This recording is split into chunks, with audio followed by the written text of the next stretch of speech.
দাবি যেমন, তার চেয়ে বড় কথা নতুন আকাঙ্ক্ষা সমাজের মধ্যে তৈরি হয়েছে, তার সঙ্গে পরিপূরক কতগুলি পরিবর্তন বাংলাদেশের একটা ঐতিহাসিক দায় হিসেবে আমি মনে করি। কিন্তু এই দায়গুলো কিংবা আকাঙ্ক্ষাগুলো চিহ্নিত করবার পথ কি?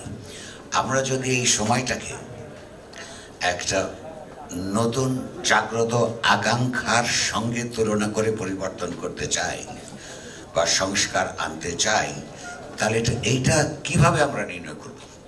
তার কতগুলি ঐতিহাসিক পদ্ধতি আছে। একটা হচ্ছে কি, এই আন্দোলন সংগ্রামের ভেতর দিয়ে যারা অংশগ্রহণ করেছেন, শিক্ষার্থী থেকে শুরু করে গরিব মানুষ, মধ্যবিত্ত, নারী, বাঙালি, অবাঙালি, হিন্দু, মুসলমান, বৌদ্ধ, খ্রিস্টান, তারা সবাই এটার মধ্যে অংশগ্রহণ করেছেন। এবং আন্দোলন সংগ্রামের মধ্য দিয়ে দীর্ঘ 2 মাসের মধ্যে আমরা কতগুলি দাবি উত্থাপিত হতে দেখেছি, কতগুলি স্লোগান দেখেছি, কিছু আপনার গ্রাফিতি দেখেছি, কিছু বিবৃতি ঘোষণা আমরা দেখেছি। এগুলোর মধ্যে যে সবগুলি কমন ছিল, ন্যূনতম ব্যাপার হচ্ছে সেই আকাঙ্ক্ষাগুলিকে অ্যাড্রেস করা।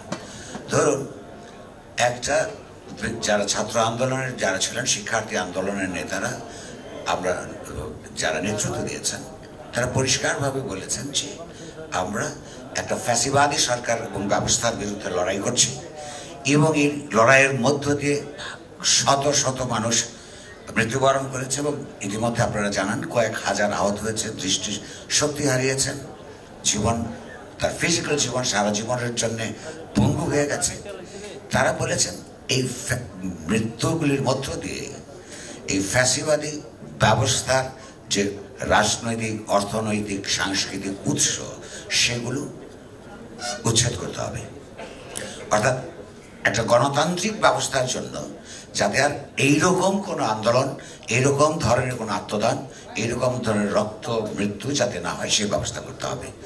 তো এটাতে একটা জিনিস বোঝা যাচ্ছে, তারা শুধু রাজনৈতিক সংস্কারের কথাই বলেননি। যেমন আমি একটা অসাধারণ দেয়াল লিখনের কথা বলি, শহরের বিভিন্ন জায়গায় দেখেছি, উন্নয়ন চাই না, ভাত চাই।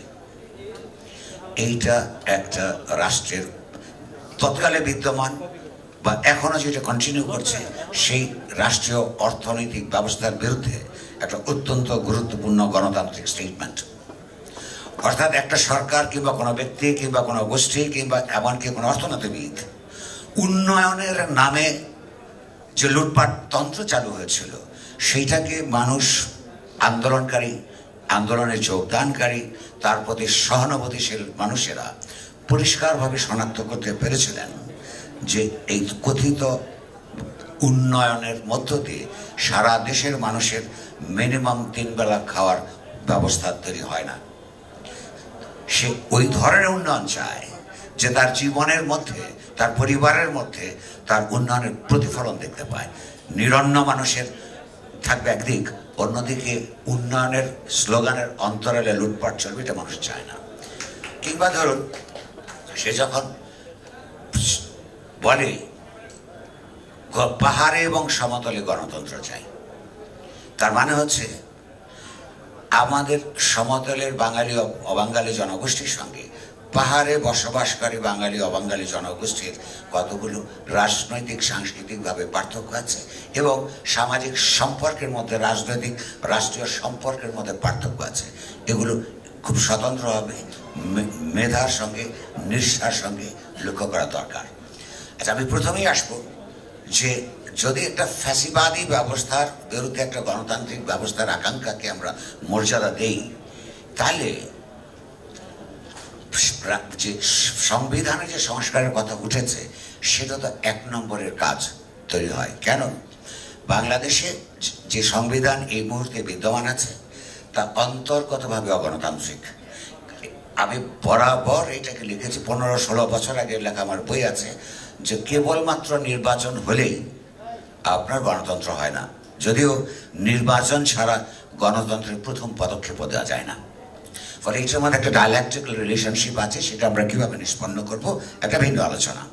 তো প্রশ্নটা হচ্ছে যে যতগুলি স্বৈরতান্ত্রিক ব্যবস্থা আমরা আমাদের জীবনকালে দেখলাম, তাদের অধিকাংশে বিশেষত রাজনৈতিক দল পরিচালিত যেগুলো ছিল, যে নির্বাচনের মাধ্যমে তারা জনপ্রতিনিধি হিসেবে সরকার এসছেন, তারপরে যে স্বৈরতান্ত্রিকতায় অধঃপতিত হয়েছে, সেগুলো এই সংবিধানের ভিত্তিতে এসছে। তারা আমাদের খুঁজতে হবে যে এই সংবিধানের মধ্যে অগণতান্ত্রিক উপাদান কি কি আছে, যার মধ্য দিয়ে এমনকি একটা নির্বাচিত সরকারও স্বৈরতান্ত্রিক হয়ে উঠতে পারে। সেই ক্ষেত্রে যদি বদলানোর কথা বলেন, যে আমাদের বড় ভাই, বন্ধুস্থানীয় বড় ভাই আলী রিয়াজ, তার কমিশন আমাকে কনসেপ্ট ডেকেছিলেন, সেখানে যে কথাগুলো বলছি সেগুলো অল্প কয়েকজন শুনেছি, একটু এইখানে বৃহত্তর জায়গায় আমি সাক্ষী রেখে আমাদের কর্তব্য আমরা পালন করেছি, এইরকম একটা আকাঙ্ক্ষা থেকে আপনাদের কাছে কয়েকটা পয়েন্ট আমি বলে রাখি একদম পরিষ্কার আকারে। প্রথমেই সংবিধানের মধ্যে বাংলাদেশ নামক যে আমাদের রাষ্ট্র, তার সঙ্গে যে বিশেষণ জুড়ে দেওয়া আছে, এটাকে বদলাইতে হবে। নাম খুব গুরুত্বপূর্ণ, ভাষা অত্যন্ত গুরুত্বপূর্ণ। কেন বদলাতে হবে? 1972 সালে সংবিধান লেখবার সময়ও তার পশ্চাৎপট যেটা ছিল, যেটা ঐতিহাসিক জনযুদ্ধ, সশস্ত্র যুদ্ধ, লক্ষ লক্ষ মানুষের আত্মদান এবং নানাভাবে নিবিড় ক্ষতিগ্রস্ত হওয়ার মধ্য দিয়ে যে নতুন রাষ্ট্র তৈরি হচ্ছে, তার পেছনে তো একটা লিখিত অঙ্গীকার ছিল। কি বলেছিল? এই যুদ্ধের মধ্য দিয়ে যে নতুন রাষ্ট্রের উত্থান ঘটবে, সেটা হবে, ওই ঘোষণাটা ছিল ইংরেজিতে পিপলস রিপাবলিক। তো পিপলস রিপাবলিক বলতে কি বোঝায়? এই শব্দটা, এই শব্দবন্ধ বা এই বাক্য, এটা তো আসলে এই অঞ্চলের সৃষ্টিও নয়, এটা পশ্চিমা গণতন্ত্রের ধারণা থেকে এসছে। তো পশ্চিমা গণতন্ত্রের একটা রিপাবলিক বলতে কি বোঝায়? রিপাবলিক হলো সেই রাষ্ট্র, যে রাষ্ট্রের সার্বভৌমত্ব নিহিত থাকে জনগণের ইচ্ছার উপর। People is sovereign. যে রাষ্ট্রের সরকার জনগণের মত এক যথার্থ পদ্ধতিতে নির্বাচিত প্রতিনিধিদের দিয়ে তৈরি হয়, যে রাষ্ট্র মানুষ সে কী করবে সেটাও সেই প্রোক্লেমেশনের মধ্যে লেখা ছিল। এই রাষ্ট্র, এই রিপাবলিক এমন একটা সমাজ নির্মাণ করবে যেটা সমতা ভিত্তিক হবে, যেখানে ন্যায়পরায়ণতা থাকবে এবং মানুষের ডিগনিটি, মর্যাদাবোধ অক্ষুণ্ণ থাকবে, সমুন্নত থাকবে। ডিগনিটির কিছু কথা আবার কিছু বন্ধু বলেছেন, মানুষের প্রধান ডিগনিটি হচ্ছে নিরন্ন মানুষ কখনো মর্যাদাবান হয়ে উঠতে পারে না। যদি তার অন্য বস্ত্র, শিক্ষা, চিকিৎসার ব্যবস্থা না থাকে, তখনই বলা হয় তার ডিগনিটি নাই। ফলে যে রাষ্ট্র জনগণের মধ্যেকার ধর্ম, বর্ণ, শ্রেণী নির্বিশেষে প্রতিটা ব্যক্তি নাগরিকের মর্যাদা মানে হচ্ছে তার অন্ন, বস্ত্র, শিক্ষা, চিকিৎসার বাসস্থান নিশ্চিত করতে না পারে, তখন কোনো রিপাবলিকের মধ্যে একটা মানুষকে মর্যাদার গত অবস্থান নিয়ে তার জীবন চর্চা করছে, এটা বলা যায় না। তাহলে সেই রিপাবলিকের নাম প্রজাতন্ত্র হলো কেন? প্রজা শব্দ তো আমাদের এই অঞ্চলে, বিশেষত বেঙ্গলে ব্রিটিশ সময়ের কাল থেকে, বিশেষত 1793 সাল থেকে একটা ভিন্ন রাজনৈতিক অর্থনৈতিক একটা বর্গকে বোঝায়। প্রজা তো প্রজারও প্রজা। একটা ব্রিটিশ কলোনিয়াল আমলে এখানে যারা জমিদারি ব্যবস্থার মধ্যে গিয়ে পড়লেন 1793 সালের পরে, অর্থাৎ ভূমির চিরস্থায়ী বন্দোবস্তর মধ্য দিয়ে যে জমিদার শ্রেণী সৃষ্টি হলো, তারাও প্রজা। সাবজেক্ট ইংরেজিতে বলে। কার সাবজেক্ট? ব্রিটিশ ক্রাউনের সাবজেক্ট, ব্রিটিশের সাবজেক্ট। তার সাবজেক্ট হচ্ছে গরিব কৃষক। যেই কৃষকের পরিচয় হচ্ছে পূর্ব বাংলার, যা আজ বাংলাদেশ, এটা সবচেয়ে বড় পরিচয়।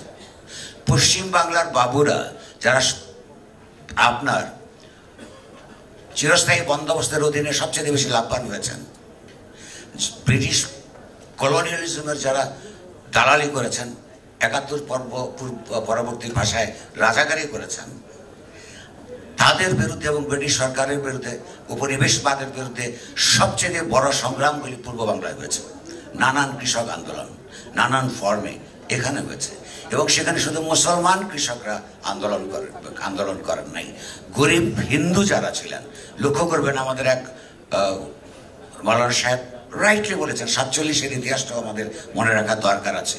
1946 সালের নির্বাচনে মুসলিম লীগ যখন জমিদারি ব্যবস্থা বাতিল করবে ঘোষণা দিয়েছিল, তখন কিন্তু এই এলাকার গরিব মুসলমানরা মুসলিম লীগকে ভোট দিয়েছিল। সেই গরিব মুসলমানদের সঙ্গে তফসিলি ফেডারেশন, যারা গরিব হিন্দু, তারা মুসলিম লীগকে ভোট দিয়েছিল। ফলে এইখানকার যারা জমিদারের প্রজা ছিলেন, এই প্রজার যে